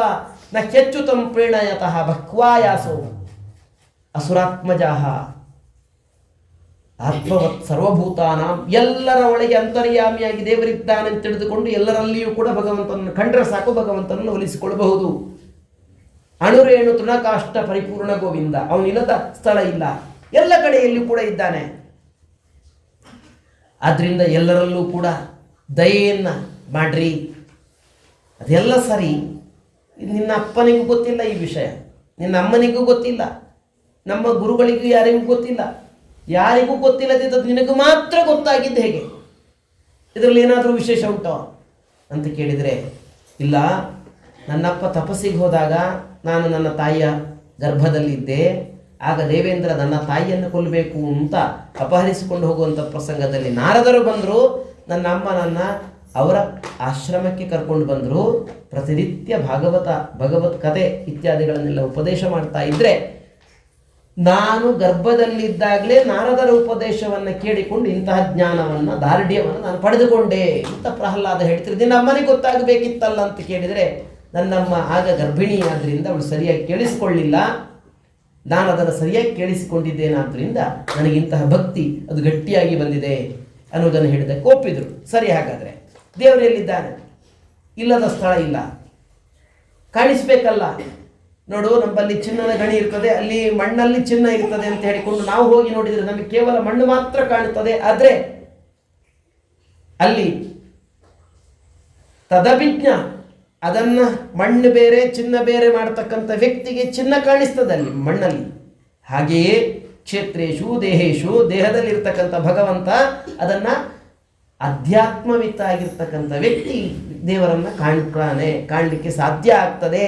ಭಗವಂತ ತಾನು ವಿಶೇಷವಾಗಿ ದೇಹದಲ್ಲಿ ಎಲ್ಲ ಕಡೆಯಲ್ಲಿ ಕೂಡ ಪರಿಪೂರ್ಣನಾಗಿದ್ದಾನೆ. ಅವನಿಂದಲೇ ಎಲ್ಲವೂ ಕೂಡ ಮಾಡುವಂಥದ್ದು, ಎಲ್ಲವೂ ಕೂಡ ಆಗುವಂಥದ್ದು ಅಂತ ಈ ರೀತಿಯಾಗಿ ಎಲ್ಲ ಹೇಳಿ ದೇವರನ್ನು ಒಲಿಸಿಕೊಳ್ಬೇಕು ಅಂತಂದರೆ ಹೆಚ್ಚು ಪ್ರಯಾಸ ಪಡಬೇಕಾಗಿಲ್ಲ. ದೇವರು ನಮ್ಮ ಸಖನಂತೆ ನಮ್ಮೊಳಗಿರ್ತಾನೆ. ಅವನಲ್ಲಿ ಭಕ್ತಿ ಅನ್ನುವಂಥದ್ದು ಏನುಂಟೋ ಅದನ್ನು ವಿಶೇಷವಾಗಿ ಮಾಡಿದರೆ ಸಾಕು, ಭಗವಂತ ಪ್ರೀತನಾಗ್ತಾನೆ. ಇಲ್ಲ, ಬ್ರಾಹ್ಮಣರಿಗೆ ಮಾತ್ರ ದೇವರ ಅನುಗ್ರಹ ಹಾಗೇನಿಲ್ಲ. ನಾಲಂ ದ್ವಿಜತ್ವಂ ದೇವತ್ವಂ ಋಷಿತ್ವಂ. ಋಷಿಗಳಾಗಬೇಕು, ದ್ವಿಜರಾಗಬೇಕು, ದೇವತೆಗಳಾಗಬೇಕು, ಅವರಿಗೆ ಮಾತ್ರ ದೇವರ ಅನುಗ್ರಹ. ಅದೆಲ್ಲ ಇಲ್ಲ. ಅಮಲಯ ಭಕ್ತಿಯ ಪ್ರೀಣಾತಿ ಹರಿಹಿ. ಶುದ್ಧ ಭಕ್ತಿಯಿಂದ ಭಗವಂತ ಪ್ರೀತನಾಗ್ತಾನೆ. ದೈತ್ಯೇಯ ಯಕ್ಷ ರಕ್ಷಾಂಸಿ ಸ್ತ್ರೀಯ ಶೂದ್ರಾ ವೃಜೌಕಸಃ ಖಗಾ ಮೃಗಾ ಎಲ್ಲರೂ ಕೂಡ ಭಗವಂತನನ್ನು ಉಪಾಸನೆ ಮಾಡಿಕೊಂಡು ಭಗವತ್ ಸಾಕ್ಷಾತ್ಕಾರವನ್ನು ಪಡೆದುಕೊಂಡ ದೃಷ್ಟಾಂತಗಳಿದ್ದಾವೆ. ಭಗವಂತನನ್ನು ಕಾಣಬೇಕು, ಭಗವಂತನ ಉಪಾಸನೆ ಮಾಡಬೇಕು, ಎಲ್ಲ ಕಡೆಯಲ್ಲಿ ಕೂಡ ದೇವರಿದ್ದಾನೆ ಅನ್ನೋದನ್ನು ಹೇಳಿದ್ದೆ ತಡ. ಇದನ್ನು ಕೇಳಿದ್ರಂತೆ ರಾಮಕೃಷ್ಣ ಗೋವಿಂದ ಅಂತ ಭಜನೆ ಶುರು ಮಾಡಿದ್ದಾರೆ ಹುಡುಗರೆಲ್ಲರೂ ಕೂಡ. ತಡಿಲಿಕ್ಕೆ ಆಗಲಿಲ್ಲ ಚಂಡಾಮರ್ಕರಿಗೆ. ಅವರೇ ನೇರ ಬಂದು ಹಿರಣ್ಯಕಶಿಪುನ ಹತ್ರ, ನಿನ್ನ ಮಗನ ನೀನೇ ನೋಡಿಕೋ, ನಮ್ಮಿಂದ ನೋಡ್ಲಿಕ್ಕೆ ಆಗುವುದಿಲ್ಲ ಅಂತ ಹೇಳಿದ್ದಕ್ಕೆ ಜೋರಾಗಿ ರಟ್ಟೆ ಹಿಡಿದು, ಎಲ್ಲಿದ್ದ ನಿನ್ನ ಬಲ ಹೇಳು, ನೀನು ಯಾರ ಬೆಂಬಲದಿಂದ ಈ ರೀತಿಯಾಗೆಲ್ಲ ಮಾಡ್ತಾ ಇದ್ದಿ ಹೇಳು. ಹೇ ದುರ್ವಿನೀತ ಬಂದಾತ್ಮನ್ ಕುಲಭೇದಕರಾಧಮ, ವಿಶೇಷವಾಗಿ ನಿನ್ನನ್ನು ನನ್ನ ಆಜ್ಞೆಯನ್ನು ಮೀರಿದ್ದೀಯಾದ್ರಿಂದ ಯಮನ ಸದನಕ್ಕೆ ಈಗಲೇ ಕಳಿಸ್ತೇನೆ ಅಂತ ಹೇಳಿ ಕಂಪಿಸ್ತಾ ಇದ್ದಾನಂತೆ. ಯಾರು ನಿನ್ನ ಬಲ ಅಂತ ಕೇಳಿದ್ದಕ್ಕೆ ನ ಕೇವಲ ಮೇ ಭವತಶ್ಚ ರಾಜನ್, ಕೇವಲ ನನ್ನ ಬಲ ಅಲ್ಲ ನಿನ್ನ ಬಲವೂ ಕೂಡ ದೇವರೇ ಅಂದ. ನನ್ನ ಬಲ ಅಲ್ಲ ನಿನ್ನ ಬಲವೂ ಕೂಡ ದೇವರೇ. ಯಾಕಂತ ಕೇಳಿದ್ರೆ ನೆಟ್ಟಗೆ ನಿಲ್ಬೋದಿತ್ತಲ್ಲ, ನೀನು ಕಂಪಿಸ್ತಾ ಇದ್ದೀನೋ, ನಿನ್ನ ಹಿಡಿತದಲ್ಲಿ ನೀನಿಲ್ಲ. ಆದ್ದರಿಂದ ಆಸುರಿ ಭಾವ ಅದನ್ನು ಬಿಡು, ಎಲ್ಲ ಕಡೆಯಲ್ಲಿ ಕೂಡ ಪರಮಾತ್ಮ ಇದ್ದಾನೆ ಅಂತ ಕಾಣು. ಎಲ್ಲ ಕಡೆಯಲ್ಲಿ ಕೂಡ ಇರತಕ್ಕಂಥ ಪರಮಾತ್ಮನನ್ನು ಕಾಣುವಂಥದ್ದೇ ವಿಶೇಷವಾಗಿ ದೊಡ್ಡ ಭಗವಂತನ ಆರಾಧನೆ ಅಂತ ಈ ರೀತಿಯಾಗಿ ಕರೆಸಿಕೊಳ್ಳುತ್ತದೆ. ನೋಡು, ಭಗವಂತ ಇಲ್ಲದ ಸ್ಥಳ ಇಲ್ಲ. ಹಾಗಾದ್ರೆ ಎಲ್ಲ ಕಡೆಯಲ್ಲಿದ್ದಾನ, ಎಲ್ಲ ಕಡೆಯಲ್ಲಿ ಕೂಡ ಇದ್ದಾನೆ. ಕಂಬದಲ್ಲಿದ್ದಾನೆ, ಕಂಬದಲ್ಲೂ ಇದ್ದಾನೆ. ಸತ್ಯಂ ವಿಧಾತುಂ ನಿಜ ಭೃತ್ಯ ಭಾಷಿತಂ ವ್ಯಾಪ್ತಿಂಚ ಭೂತೇಶು ಅಖಿಲೇಶು ಚಾತ್ಮನಃ ಅದೃಶ್ಯತಾತ್ಯದ್ಭುತ ರೂಪ ಮುದ್ವಹನ್ ಸ್ತಂಭೆ ಸಭಾಯಾಂ ನ ಮೃಗಂ ನ ಮಾನುಷಂ. ಭಗವಂತ ಪ್ರಕಟನಾದಂತೆ ಅಲ್ಲಿ ಈ ಕಡೆ ಮೃಗವೂ ಅಲ್ಲ, ಆ ಕಡೆ ಮನುಷ್ಯನೂ ಅಲ್ಲ. ಆ ರೀತಿಯಾಗಿರ್ತಕ್ಕಂಥ ಅದ್ಭುತ ರೂಪದಿಂದ ಭಗವಂತ ತಾನು ಕಾಣಿಸಿಕೊಳ್ತಾ ಇದ್ದಾನೆ. ನಿಜಭೃತ್ಯ ಬ್ರಹ್ಮ ಅವನು ತನ್ನ ಭೃತ್ಯನಾಗಿರ್ತಕ್ಕಂತಹ ಹಿರಣ್ಯಕಶಿಪುವಿಗೆ ಹೇಳಿದ ಮಾತನ್ನ ಸತ್ಯ ಮಾಡಬೇಕು ಅನ್ನುವ ದೃಷ್ಟಿಯಿಂದ ಮೃಗವೂ ಅಲ್ಲದ ನರನೂ ಅಲ್ಲದ ರೂಪದಿಂದ ಭಗವಂತ ತಾನು ಕಾಣಿಸಿಕೊಂಡಿದ್ದಾನೆ. ನಿಜಭೃತ್ಯರು ಸನಕಾದಿಗಳು ಹೇಳಿದ ಮಾತನ್ನು ಸತ್ಯ ಮಾಡಬೇಕು. ನಿಜಭೃತ್ಯ ಪ್ರಹ್ಲಾದನಿಗೆ ತಾನು ಎಲ್ಲ ಕಡೆಯಲ್ಲಿ ಕೂಡ ಇದ್ದೇನೆ ಅಂತ ಹೇಳಿದ್ದನ್ನು ಸತ್ಯ ಮಾಡಬೇಕು. ನಿಜಭೃತ್ಯನಾಗಿರ್ತಕ್ಕಂಥ ಅರ್ಜುನನಿಗೆ ಅನನ್ಯಾಶ್ಚಿಂತೆಯಂತೋ ವಾಂ ಅನ್ನುವಂಥ ತಾನು ಹೇಳಿದ ಮಾತು ಏನುಂಟು ಅದನ್ನು ಸತ್ಯ ಮಾಡಲಿಕ್ಕೋಸ್ಕರ ಭಗವಂತ ತಾನು ಇಲ್ಲಿ ಕಾಣಿಸಿಕೊಂಡಿದ್ದಾನೆ. ಅದ್ಭುತ ಭಗವಂತ. ಕರಾಳ ದಂಷ್ಟ್ರಂ ಕರವಾರ ಚಂಚಲಂ ಕ್ಷುರಾಂತ ಜಿಹ್ವಂ, ಅದ್ಭುತ ರೂಪ ಅಂತೆ, ಅಲ್ಲಾಡ್ತಾ ಇದೆ ಅಂತೆ. ನಾಲಿಗೆ ಎಲ್ಲವೂ ಕೂಡ ಕಿವಿ ನೆಟ್ಟಗೆ ನಿಂತು ಬಿಟ್ಟಿದಂತೆ, ಬಾಯಿ ತುಂಬ ತೆರೆದುಕೊಂಡಿದೆ ಅಂತೆ. ಹೀಗೆ ಯಾರೂ ಕೂಡ ವಿಶೇಷವಾಗಿ ಈ ರೂಪವನ್ನು ನೋಡಲಿಕ್ಕೆ ಸಮರ್ಥರಾಗ್ತಾ ಇಲ್ಲ. ಎಲ್ಲರೂ ಕೂಡ ಹೆದರಿಕೊಂಡು ಹಿಂದೆ ಹಿಂದೆ ಸರಿತಾ ಇದ್ದಾರೆ. ಇವನು ಉಸಿರು ಬಿಟ್ಟಾಗ ಭಗವಂತ ಶೈಲಾ ಸಮುತ್ಪೇತುಹು, ಬೆಟ್ಟಗಳೆಲ್ಲವೂ ಕೂಡ ಹಾರಲಿಕ್ಕೆ ಶುರು ಮಾಡಿದ್ವಂತೆ. ವಿಶೇಷವಾಗಿ ಕಕುಬೋ ನರೇಜಿರೆ, ಆಕಾಶದಲ್ಲೂ ತೇಜಸ್ಸು ಇತ್ಯಾದಿಗಳು ಯಾವುದೂ ಕೂಡ ಇಲ್ಲ. ಹೀಗೆ ಭಗವಂತ ಆ ರಾಜನ ಆಸನದ ಮೇಲೆ ಕೂತುಕೊಂಡು ನೋಡ್ತಾ ಇದ್ದಾನಂತೆ. ಉಸಿರು ಮೇಲೆ ಕೆಳಕ್ಕೆ ಮೇಲೆ ಕೆಳಕ್ಕೆ ಮೇಲೆ ಕೆಳಕ್ಕೆ ಬಿಡ್ತಾ ಇದ್ದಾನಂತೆ. ಸಮುದ್ರದ ನೀರು ಕೂಡ ಮೇಲೆ ಕೆಳಕ್ಕೆ ಹೋಗ್ತಾ ಇದ್ದಂತೆ. ಬ್ರಹ್ಮಾದಿ ದೇವತೆಗಳೆಲ್ಲರೂ ಕೂಡ ಬಂದು ಸ್ತೋತ್ರವನ್ನು ಮಾಡಿದ್ರಂತೆ. ಭಗವಂತನ ಉಗ್ರ ರೂಪ ಹಾಗೆ ಉಂಟು, ಶಾಂತ ಆಗಲಿಲ್ಲ. ಕೊನೆಗೆ ಪ್ರಹ್ಲಾದನನ್ನು ಮುಂದೆ ಮಾಡಿದ್ರಂತೆ. ನೀನೇ ಈ ಆವಾಹನೆ ಮಾಡಿದವನ್ನೇ ವಿಸರ್ಜನೆ ಮಾಡಬೇಕು ಅಂತ ಒಂದು ಕ್ರಮ. ಈ ನ್ಯಾಸಗಳನ್ನೆಲ್ಲ ಹೀಗೆಲ್ಲ ಇಲ್ಲ, ನ್ಯಾಸನೆಲ್ಲ ಚತುರ್ದಶ ನ್ಯಾಸಗಳನ್ನೆಲ್ಲ ಮಾಡಬೇಕು ಅಂತ ಒಂದು ಪದ್ಧತಿ ಇದೆ. ಸೃಷ್ಟಿಗೆ ನಿಲ್ಲಿಸುವಂಥದ್ದು, ಸ್ಥಿತಿಗೆ ನಿಲ್ಲಿಸುವಂಥದ್ದು, ಗೃಹಸ್ಥ ಸ್ಥಿತಿಗೆ ನಿಲ್ಲಿಸಬೇಕು ನ್ಯಾಸವನ್ನು. ಯತಿಗಳು ಅಂತಂದಾಗ ಸಂಹಾರ ಕ್ರಮದಲ್ಲಿ ಅವರದ ನ್ಯಾಸ, ಹೀಗೆಲ್ಲ ಒಂದು ಬೇರೆ ಬೇರೆ ನ್ಯಾಸದ ಪದ್ಧತಿ ಇತ್ಯಾದಿಗಳೆಲ್ಲ ಇದೆ. ಅದಕ್ಕೆ ಪೂಜೆ ಮಾಡುವಾಗ ಆವಾಹನೆ ಒಬ್ಬ, ವಿಸರ್ಜನೆ ಒಬ್ಬ ಅಂತಂದರೆ ಎಡವಟ್ಟುಗಳಾಗ್ತದೆ ಕೆಲವೊಮ್ಮೆ. ಅದಕ್ಕೋಸ್ಕರ ನೀವು ಯಾವ ಕ್ರಮದಿಂದ ಅಂತ ಕೊನೆ ಕೇಳ್ಕೊಳ್ತಾರೆ, ನಿಮ್ದೇನು ಪದ್ಧತಿ ಉಂಟು, ಯಾವ ಮಂತ್ರದಿಂದ ಎಷ್ಟು ಸಂಖ್ಯೆಯಲ್ಲಿ ನ್ಯಾಸ ಹಾಗೆಲ್ಲ ಮಾಡುವವರು ಇದ್ದರೆ ಕೇಳ್ಕೊಳ್ತಾರೆ. ನಮ್ಮದು ಪೂಜೆ ಇದ್ದೇನು ತೀರಿಸೋದಷ್ಟೇ, ಅದರಿಂದ ನಡೀತದೆ. ಹೀಗೆ ಪ್ರಹ್ಲಾದ ನೀನು ಕರೆದದ್ದು, ನಿನಗೋಸ್ಕರ ಬಂದದ್ದು, ಆ ರೂಪವನ್ನು ಕೃಷ್ಣಾರ್ಪಣೆ ಬಿಟ್ಟು ಉಪಸಂಹಾರ ಮಾಡಬೇಕಾದವನು ಕೂಡ ನೀನೇ, ಅದರಿಂದ ನೀನೇ ಹೋಗು ಅಂತೇಳಿಕೊಂಡು ಬ್ರಹ್ಮಾದಿ ದೇವತೆಗಳೆಲ್ಲ ಪ್ರಹ್ಲಾದನನ್ನು ಮುಂದೆ ಮಾಡಿದ್ರಂತೆ. ಮುಂದೆ ಮಾಡಿದರೆ ನನಗೆ ಸಿಕ್ಕಿದ ಅವಕಾಶ, ಬ್ರಹ್ಮಾದಿಗಳೆಲ್ಲ ನನ್ನ ಗುರುಗಳು, ಅವರೆಲ್ಲರೂ ನನಗೆ ಒಂದು ಚಾನ್ಸ್ ಕೊಟ್ಟಿದ್ದಾರೆ. ಅವರ ಎದುರಿಗೆ ಸ್ತುತಿಯನ್ನು ಮಾಡಲಿಕ್ಕೆ, ಆದ್ದರಿಂದ ಸ್ತುತಿ ಮಾಡ್ತೇನೆ ದೇವರೇ. ನಿನ್ನನ್ನು ನೋಡಿದರೆ ನನಗೆ ಯಾವುದಕ್ಕೂ ಹೆದರಿಕೆ ಆಗುವುದಿಲ್ಲ. ಯಾಕಂದರೆ ನಿನಗಿಂತ ಘೋರವಾಗಿರ್ತಕ್ಕಂಥ ಸಂಸಾರದ ಎದುರಿಗೆ ನೀನೇನೂ ಅಲ್ಲ. ನೀನು ತೋರಿಸುವ ಉಗ್ರ ರೂಪ ಏನುಂಟೋ ಅದು ಏನೂ ಅಲ್ಲ. ನನಗೆ ಗೊತ್ತುಂಟು. ಭಕ್ತಿಯ ತುತೋಷ ಭಗವನ್ ಗಜಯೂತಪಾಯ, ನಿನ್ನನ್ನು ಸಂತೋಷಪಡಿಸಲಿಕ್ಕೆ ಭಕ್ತಿ ಮಾತ್ರ, ಮತ್ತಾವುದೂ ಬೇಕಾಗಿಲ್ಲ. ಆನೆ ಅದಕ್ಕೇನಿತ್ತು, ನಿನಗೆ ಮತ್ತೆ ನಾವು ಕೊಟ್ಟು ನಿನಗೆ ಆಗಬೇಕಾದದ್ದು ಏನೂ ಇಲ್ಲ. ದೈವಾತ್ಮನ ಪ್ರಭುಲ ಅಯಂ ನಿಜಲಾಭಪೂರ್ಣೋ, ನಿಜಲಾಭಪೂರ್ಣ ನೀನು ವಿಶೇಷವಾಗಿ ನಿನ್ನನ್ನು ನಾನು ಅದು ಕೊಟ್ಟು ಇದು ಕೊಟ್ಟು ಏನು ಮಾಡಬೇಕಾಗಿಲ್ಲ. ನಾನು ಚೆನ್ನಾಗಿರಬೇಕು ಅಂತಂದರೆ ನಾನು ಬಿಂಬ ಚೆನ್ನಾಗಿರಬೇಕು. ನೀನು ಚೆನ್ನಾಗಿದ್ದರೆ, ನಿನ್ನನ್ನು ಚೆನ್ನಾಗಿ ಅಲಂಕಾರ ಮಾಡಿದರೆ ನಾನು ಕೂಡ ಜೀವನದಲ್ಲಿ ಚೆನ್ನಾಗಿರಲಿಕ್ಕೆ ಸಾಧ್ಯ. ಆದ್ದರಿಂದ ಕರುಣಿಯಾಗಿ ನಾನು ಕೊಟ್ಟದ್ದನ್ನೆಲ್ಲವನ್ನು ಕೂಡ ಪೂಜೆ ಇತ್ಯಾದಿಗಳನ್ನೆಲ್ಲ ಭಕ್ತ ಮಾಡಿದ ಪೂಜೆಯನ್ನು ನಾನು ವಿಶೇಷವಾಗಿ ಸ್ವೀಕರಿಸ್ತಿದ್ದೇವರೇ. ನಿನ್ನನ್ನು ನೋಡಿದಾಗ ನಿನ್ನ ಅಂತಃಸ್ರಕ್ ಕರಳು ಬಳ್ಳಿಯ ಮಾಲೆಯನ್ನು ನೋಡಿದಾಗ ನನಗೆ ಯಾವ ಹೆದರಿಕೆಯೂ ಕೂಡ ಆಗ್ತಾ ಇಲ್ಲ. ನನಗೆ ಹೆದರಿಕೆ ಆಗ್ತಾ ಇರುವಂಥದ್ದು ಒಂದನ್ನೇ, ಇಲ್ಲಿರುವಂತಹ ಸಾಮಾನ್ಯ ಜನರ ಸ್ಥಿತಿಯನ್ನು ನೋಡಿದಾಗ ನನಗೆ ಹೆದರಿಕೆ ಅನ್ನುವಂಥದ್ದು ಏನುಂಟೋ ಅದಾಗ್ತಾ ಇದೆ. ಕೃಷತಾಂ ಪ್ರಣೀತಃ ಸಂಸಾರ ಚಕ್ರ ಕದನಾತ್, ಅವರನ್ನು ಉದ್ಧಾರ ಅನ್ನುವಂಥದ್ದು ಏನುಂಟೋ ಅದನ್ನು ವಿಶೇಷವಾಗಿ ಮಾಡಬೇಕು. ನರಸಿಂಹ, ಚಿಕ್ಕ ಮಕ್ಕಳು ಜಾತ್ರೆಯಲ್ಲಿ ಅದು ಬೇಕು ಇದು ಬೇಕು ಅದು ಬೇಕು ಇದು ಬೇಕು ಅಂತ ಅಲ್ಲಲ್ಲಿದ್ದಂಥ ಆಟಿಕೆಗಳನ್ನೆಲ್ಲ ನೋಡ್ತಾ ಅಮ್ಮನನ್ನ ಕೈ ಎಳ್ಕೊಂಡು ತಮಗೆ ಬೇಕಾದ ಚೆಂಡೋ ಬೇರೆ ಬೇರೆ ವಸ್ತುಗಳು ಇರುವಲ್ಲಿ ಓಡ್ತಾವೆ. ಓಡುವ ಭರದಲ್ಲಿ ಜಾತ್ರೆಯಲ್ಲಿ ಅಮ್ಮನ ಕೈ ತಪ್ಪಿಸಿಕೊಂಡಿತು ಅಂತ ಇಟ್ಕೊಳ್ಳಿ ಆ ಮಗು. ಅದನ್ನು ಓಡಿದ್ಯಾವುದಕ್ಕೆ? ಆ ಬಾಲ್ ತಗೊಳ್ಳಿಕ್ಕೆ ಓಡಿದ್ದು. ಅಳ್ತಾ ಇದೆ, ಅಂಗಡಿಗೆ ಎದುರಿಗೆ ಬಂದು ಅಮ್ಮ ಇಲ್ಲ ಅಲ್ಲಿ. ನೋಡಪ್ಪ ನಿಂಗೆ ಬಾಲ್ ಕೊಡ್ತೇನೆ ಅಂತಂದ್ರೆ ಅದಕ್ಕೆ ಯಾವುದಕ್ಕೋಸ್ಕರ ಅಮ್ಮನ ಕೈ ತಪ್ಪಿಸಿಕೊಂಡು ಬಂತೋ ಆ ಬಾಲ್ ಕೂಡ ಅದಕ್ಕೆ ಬೇಡ. ಅದಕ್ಕೆ ಬೇಕಾದದ್ದು ಅಮ್ಮನೇ. ಬಾಲಸ್ಯ ಚೇಹ ಶರಣಂ ಪಿತರವು, ಮಕ್ಕಳಿಗೆ ಶರಣ ರಕ್ಷಕರು ತಂದೆ ತಾಯಿಯಂದಿರೇ. ಯಾಕಂದ್ರೆ ಸ್ವತಃ ಅವರಿಗೆ ಬೇರೆ ಯಾವುದರಿಂದಲೂ ಕೂಡ ರಕ್ಷಣೆ ಮಾಡಿಕೊಳ್ಳಲಿಕ್ಕೆ ಸಾಧ್ಯ ಇಲ್ಲ. ರೋಗಿಗೆ ಅವರು ನಿತ್ಯ ತಗೊಳ್ಳುವ ಔಷಧಿಯೇ ರಕ್ಷಕ. ಅದರ ಬದಲು ಅದು ಕೊಡ್ತೇನೆ ಇದು ಕೊಡ್ತೇನೆ ಅದು ಕೊಡ್ತೇನೆ ಇದು ಕೊಡ್ತೇನೆ ಅಂದರೆ ಕೆಲಸ ಮಾಡೋದಿಲ್ಲ. ನನಗೆ ಅದೇ ಬೇಕು, ಅದೇ ಕಂಪನಿದು ಬೇಕು ಅಂತ ಹೇಳಿಕೊಂಡೇ ತಗೊಳ್ತೇವೆ, ತಗೊಂಡು ಹೋಗ್ತೇವೆ ಯಾವುದೋ ಊರಿಗೆ ಹೋಗುವಾಗ. ಸ್ವಲ್ಪ ವ್ಯತ್ಯಾಸ ಆದರೂ ನಮಗೆ ದೇಹದಲ್ಲಿ ಅದು ಕೆಲಸ ಮಾಡೋದಿಲ್ಲ. ಹಾಗಾದರೆ ಮುಳುಗುವಂತಹ ವ್ಯಕ್ತಿಗೆ ನೋವು ಮಜ್ಜತಃ ಜಲದಲ್ಲಿ ಉದನ್ವತಿ ಮಜ್ಜತೋ ನೋವು, ಸಮುದ್ರದಲ್ಲಿ ಮುಳುಗ್ತಾ ಇದ್ದೇನಂತಂದಾಗ ಒಂದು ದೋಣಿಯೇ ನಮಗೆ ಬೇಕಾದದ್ದು. ಅಲ್ಲಿ ಮತ್ತೆ ಯಾವುದೂ ಬೇಡ, ಪಟ್ಟೆ ಪೀತಾಂಬರ ಬಂಗಾರ ವಜ್ರ ಕೊಡ್ತೇನೆ ಅಂದ್ರೂ ಬೇಡ ನಮಗೆ. ಹಾಗಾದ್ರೆ ಅಲ್ಲಿ ನೋವೇ. ಬಾಯಾರಿದ ವ್ಯಕ್ತಿಗೆ ತಪ್ತಸ್ಯ ತರ್ಪಣ ವಿಧಿ, ಬಾಯಾರಿದ ವ್ಯಕ್ತಿಗೆ ಬೇಕಾದದ್ದು ನೀರೇ. ಏನು ಕೊಡ್ತೇನೆ ಅಂದ್ರೂ ಬೇಡ ನಮಗೆ, ತುಂಬ ಬಾಯಾರಿಕೆ ಅಂತಂದಾಗ. ಹಾಗೆಯೇ ತ್ವದುಪಾಸಕರಿಗೆ ನೀನು, ನಿನ್ನ ಉಪಾಸನೆ ಮಾಡುವವರಿಗೆ ನೀನು. ತುಂಬ ಬಾಯಾರಿದ ವ್ಯಕ್ತಿಗೆ ನೀರೇ ಹೇಗೋ, ದ್ವಾದಶಿ ದಿವಸ ಬೆಳಿಗ್ಗೆ 2 ಏಕಾದಶಿ ಮಾಡಿದ ಮೇಲೆ ಪಾಯಸ ಕೊಡ್ತೇನೆ ಅಂದರೆ ಸುರುವಿಗೆ ನೀರು ಕೊಡು ಅಂತೇನೆ. ಅದರಲ್ಲೂ ನೀರುಂಟು, ಅದು ಬೇಡ, ನೀರೇ ಕೊಡು ಅಂತೇಳಿ.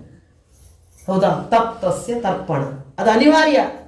ಅದರಷ್ಟು ತೃಪ್ತಿ ಮತ್ತೆ ಯಾವುದನ್ನು ನಮ್ಗೆ ಕೊಡೋದಿಲ್ಲ.